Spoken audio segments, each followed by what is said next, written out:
మీ business ఏదైనా మీ ఊర్లో promotion చేయాలంటే అది సుమన్ టీవీతోనే సాధ్యం. ఇప్పుడే సంప్రదించండి. కొత్త ప్రభుత్వం ఏర్పడిన తర్వాత ఏపీలో ఉన్నటువంటి నామినేటెడ్ పదవులకి డిమాండ్ ఎక్కువయ్యాయని చెప్పుకోవచ్చు. ప్రత్యేకించి ఎక్కడైతే కీలక పదవులు ఉంటాయో ఆ పదవుల్ని ఆశించేందుకు ఇప్పటికే ఆశావాహులంతా కూడా క్యూ కట్టారని చెప్పుకోవచ్చు. అంటే తిరుమల తిరుపతి దేవస్థానానికి సంబంధించి ఇది ప్రపంచవ్యాప్తంగా గుర్తింపు పొందినటువంటి సంస్థ. తిరుమల తిరుపతి దేవస్థానంలో పని చేయాలంటేనే పూర్వజన్మ సుకృతంగా అందరూ కూడా భావిస్తూ ఉంటారు. అయితే కొత్త ప్రభుత్వం ఏర్పడిన తర్వాత టీటీడీ చైర్మన్ ఎవరనే దానిపైన కూడా తీవ్రంగా చర్చ జరుగుతోంది. ఎందుకంటే వైసీపీ ఓటమిని చెందిన తర్వాత గతంలో ఉన్నటువంటి భూమన కరుణాకర్ రెడ్డి వెంటనే రాజీనామాని పత్రాన్ని అందించారు. సో దీంతో ఆయన్ని యాక్సెప్ట్ చేయడం కూడా జరిగింది. సో దాని తర్వాత చైర్మన్ కాబోయేవారు ఎవరు? అసలు రాష్ట్ర ప్రభుత్వానికి ధీటుగానే ఆర్థిక సంస్కరణలు ఉన్నటువంటి టీటీడీలో ప్రతి నిర్ణయం కూడా కీలకంగానే ఉంటుంది. అయితే తీసుకునేటువంటి నిర్ణయం హిందువుల మనోభావాలను కూడా కొంత గుర్తించుకొని తీసుకోవాల్సి ఉంటుంది. అటు పాలక మండలి కావచ్చు, లేదంటే టీటీడీ చైర్మన్ కావచ్చు, అధికారులు కావచ్చు, ఎవరైనా కూడా భక్తిభావంతోనే అక్కడ మెలగాల్సి ఉంటుంది. వ్యాపార కేంద్రంగా కాకుండా భక్తిభావంతో భక్తుల సేవలను తరించాల్సినటువంటి ఆవశ్యకత ఎంతైనా ఉంటుంది. అయితే టీటీడీ చైర్మన్గా నియమించేటువంటి వ్యక్తి ఎవరై ఉంటారు, అందులో ఎవరు ఉండబోతున్నారు అనే దానిపైన కూడా తీవ్రంగా చర్చనీయాంశంగా మారుతోంది. ప్రధానంగా దాదాపు 7-8 పేర్లుగా వినిపిస్తున్నటువంటి పరిస్థితుల్లో ఇక రాబోయేటువంటి నిర్ణయం ఎలా ఉండబోతుంది అనే దానిపైన కూడా చర్చ జరుగుతోంది. అంటే చంద్రబాబు కీలకంగా ఆలోచిస్తున్నటువంటి వ్యక్తి పేరు అశోక్ గజపతిరాజు. ఈయన దాదాపు 7 సార్లు ఎమ్మెల్యేగా పనిచేశారు, ఒకసారి ఎంపీగా పనిచేశారు, కేంద్ర మంత్రిగా కూడా ఆయన పనిచేసినటువంటి పరిస్థితి. అదే రకంగానే సింహాచలం దేవస్థానానికి కూడా ఆయన ఎన్నో కార్యక్రమాలు చేశారు. అక్కడ దైవికంగా కావచ్చు, అంటే ధార్మిక కార్యక్రమాల్లో కూడా ఆయన కీలకంగా వ్యవహరించారు. దాంతోపాటు కూడా అతనిపైన ఒక అలిగేషన్స్ కూడా ఎక్కడా లేదు, ఎక్కడ అవినీతి ఆరోపణలు కూడా లేనటువంటి పరిస్థితుల్లో అశోక్ గజపతిరాజుకి టీటీడీ చైర్మన్ పదవిని కేటాయిస్తే ఎలా ఉంటుంది అనే దానిపైన కూడా కసరత్తు జరుగుతుంది. ప్రధానంగా ఈయన పేరునే వినిపిస్తున్నటువంటి పరిస్థితి స్పష్టంగా కనిపిస్తోంది. అయితే ఆయన పేరుతో పాటు వర్మ, పిఠాపురం సంబంధించినటువంటి టీడీపీ నేత వర్మ పేరు కూడా వినిపిస్తుంది. ఎందుకంటే పవన్ కళ్యాణ్కి ఆయన సీటు కేటాయించాడు, సీటుని త్యాగం చేసినటువంటి నేపథ్యంలోనే వర్మ పేరు కూడా ప్రధానంగా వినిపిస్తుంది. అటు జనసేన పార్టీ నుంచి కూడా వర్మ పేరును వాళ్ళను సిఫారసు చేసినటువంటి పరిస్థితిగా అక్కడ తెలుస్తోంది. దాంతోపాటు కూడా నాగబాబుకు సంబంధించి, అంటే జనసేన పార్టీకి సంబంధించినటువంటి నాగబాబు పవన్ కళ్యాణ్కి సోదరుగా ఉన్నాడు.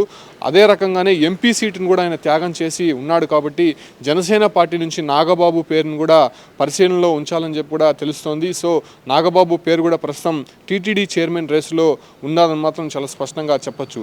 అదే రకంగానే ప్రముఖ దర్శకుడు రాఘవేంద్రరావు పేరు కూడా వినిపిస్తోంది. ఆయన కూడా పలు హిందూ సంబంధించినటువంటి ధార్మిక సినిమాలు కూడా తీశారు. దాంతోపాటు కూడా ఆ ఒక్క ఆధ్యాత్మిక భావంతో వెళ్ళేటువంటి సినిమాలు కూడా ఎక్కువ కూడా తీసుకున్నాడు. కాబట్టి ఆ రకంగా రాఘవేంద్రరావుని ఉంచితే టీటీడీలో అనేక సంస్కరణలు ఉండేటువంటి అవకాశం ఉంటుంది. కాబట్టి ఆ రకంగా రాఘవేంద్రరావు పేరు కూడా పరిశీలనలో ఉన్నట్టయితే మాత్రం స్పష్టంగా తెలుస్తుంది. మరోవైపు బీజేపీ నుంచి కూడా ఒక పేరును ప్రతిపాదించినట్టయితే తెలుస్తుంది. సోమ్ వీర్రాజు. ఈయన ఆర్ఎస్ఎస్లో కూడా పనిచేశాడు.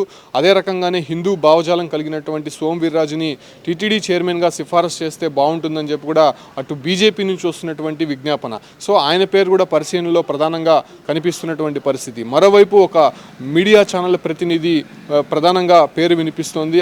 ఆయనకి సంబంధించి కూడా పరిశీలనలో ఉంది. ఎందుకంటే తెలుగుదేశం పార్టీ వ్యతిరేకంగా, అంటే ప్రతిపక్షంలో ఉన్నప్పుడు ఖచ్చితంగా ఆయన ఎంతో కొంత సపోర్ట్ అయితే చేశారు. కాబట్టి ఖచ్చితంగా ఆయన పేరు కూడా పరిశీలనలో ఉండాలని చెప్పి ప్రభుత్వం రాకముందు నుంచి ఆయన పేరు అనేది వినిపిస్తోంది. సో ఈ రకంగా ఆయన పేరు కూడా పరిశీలనలో ఉన్నట్టయితే తెలుస్తోంది. మరోవైపు మాజీ ఎంపీ మురళీమోహన్, ఇతను తెలుగుదేశం పార్టీలో కీలకంగా ఉన్నాడు, చాలా సుదీర్ఘకాలంగా ఉన్నారు. కాబట్టి ఆయన పేరు కూడా వినిపిస్తున్నటువంటి పరిస్థితి. మురళీమోహన్కి ఏదైతే గతంలో తెలుగుదేశం పార్టీ ప్రభుత్వం ఉన్నప్పుడే ఆయనకి టీటీడీ చైర్మన్ కేటాయిస్తారని చెప్పి అప్పుడు తీవ్రంగా చర్చ జరిగింది. సో ఆయన పేరు కూడా పరిశీలనలో ఉన్నట్టయితే తెలుస్తుంది. మరోవైపు ఉండి నియోజకవర్గానికి సంబంధించినటువంటి రఘురామకృష్ణరాజు, అంటే ఈయన అప్పుడు వైసీపీలో ఉంటూనే వైసీపీనే వ్యతిరేకించినటువంటి పరిస్థితులు మనం చూసాం. సో ఈ రకంగా తెలుగుదేశం పార్టీకి చాలా వరకు కూడా లబ్ధి చేకూర్చారు.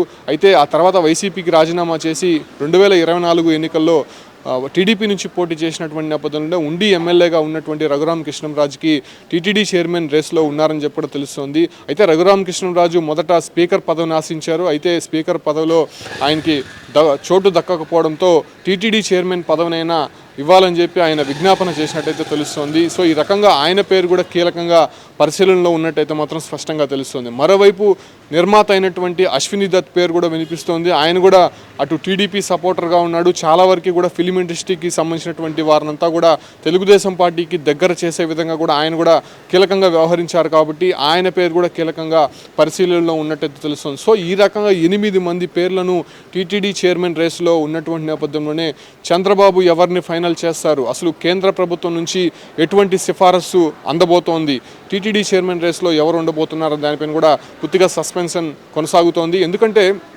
మనం గతంలో చూసాం కరుణాకర్ రెడ్డి పీరియడ్లో కావచ్చు, లేదంటే వైవి సుబ్బారెడ్డి పీరియడ్లో భారీగా అవకతవకలు జరిగాయి. దాదాపు ఇంజనీరింగ్ సెక్షన్కి సంబంధించినటువంటి అవినీతి ఆరోపణలు ఎదుర్కొంటున్న నేపథ్యంలోనే ప్రస్తుతం స్టేట్ గవర్నమెంట్కి సంబంధించినటువంటి విజిలెన్స్ అధికారులు తనిఖీలు నిర్వహించారు. సో ఆ రకంగా కాకుండా చాలా పారదర్శకంగా శ్రీవారి భక్తులకి అనేక సౌకర్యాలు కల్పించే విధంగా స్వామివారి దర్శనం చాలా సులభతరంగా ప్రశాంతంగా జరిపే విధంగా, అదే రకంగానే టీటీడీ నిధులను ఏమాత్రం పక్కదారి పట్టించకుండా నిధులను కాపాడే విధంగా అందరూ కూడా చర్యలు తీసుకోవాలనే దానిపైన కూడా విజ్ఞాపన అందుతున్నటువంటి నేపథ్యంలోనే ఇటు పాలక మండలి తీసుకునేటువంటి నిర్ణయమే దీంట్లో కీలకంగా ఉంటుంది కాబట్టి ఆ వ్యక్తులనే కీలకంగా ఉంచాలనేటువంటి విజ్ఞాపనలో ఇటువంటి పేర్లను అయితే పరిశీలిస్తున్నారు.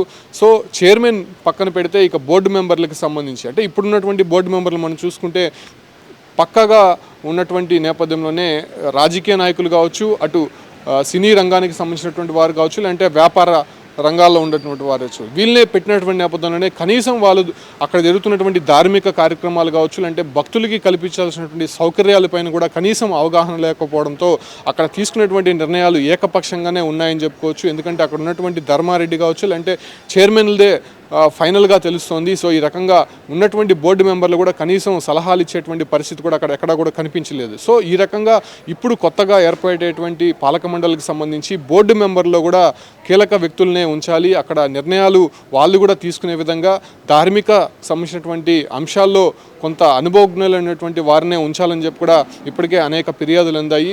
సో మామూలుగా సాధారణంగా ఏపీనే కాకుండా పక్క రాష్ట్రాలకు సంబంధించినటువంటి వారిని కూడా ఆయా రాష్ట్ర ప్రభుత్వాలు సిఫారసు చేసినటువంటి వారిని ఒకరిద్దరిని కూడా బోర్డులో ఉంచేటువంటి అవకాశం కనిపిస్తూ ఉంటుంది. ఎందుకంటే ఆ రాష్ట్రాల నుంచి కూడా టీటీడీ సంబంధించినటువంటి కొండకి భక్తులు వస్తూ ఉంటారు కాబట్టి ఆ రకంగా వాళ్ళని కూడా రాష్ట్ర ప్రభుత్వం ఏదైతే సిఫారసు చేసినటువంటి వారిని అక్కడ నియమించేటువంటి అవకాశం ఉంటుంది. సో ఈ రకంగా పక్కనున్నటువంటి తమిళనాడు కావచ్చు, అంటే కర్ణాటక, అదే రకంగా తెలంగాణకు సంబంధించి సో ఈ రకంగా ఈ పరిసర ప్రాంతాల్లో ఉన్నటువంటి రాష్ట్రాలకు సంబంధించినటువంటి వారిని కూడా ఉంచే ప్రయత్నం అయితే చేస్తూ ఉంటారు. సో ఆ రకంగా ఆ బోర్డు మెంబర్లుగా వాళ్ళని కూడా నియమించే అవకాశం ఉంది. కాకపోతే ఇప్పుడు కొత్త వాదన తెరపైకి వస్తుంది. మఠాధిపతులు, పీఠాధిపతులను కూడా బోర్డు సభ్యులుగా నియమించాలి, వాళ్ళ సలహాలు కూడా తీసుకోవాలనే దానిపైన కూడా కొంత ఫిర్యాదులు అందుతున్నటువంటి నేపథ్యంలోనే దాని పరంగా ఎటువంటి నిర్ణయాలు తీసుకోబోతున్నారు, ఆగమ శాస్త్రం ప్రకారము అక్కడ జరిగేటువంటి కైంకర్యాలకి సంబంధించినటువంటి నిర్ణయాలు కూడా తీసుకోవాల్సి ఉంటుంది. కాబట్టి సో ఆ రకంగా ధార్మిక